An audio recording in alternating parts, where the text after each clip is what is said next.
以適應到、體驗到咁樣咯。咁啊，我哋冇高山反應。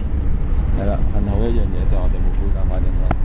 咁啊係啦，上咗成3800幾米都冇事發生嘅，係啦。咁啊，聽日就會挑戰呢個4000幾5000米嘅山㗎啦。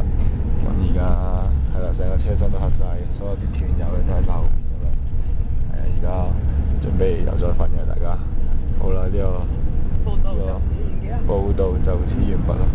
咁啊，下回再分解啦，拜拜。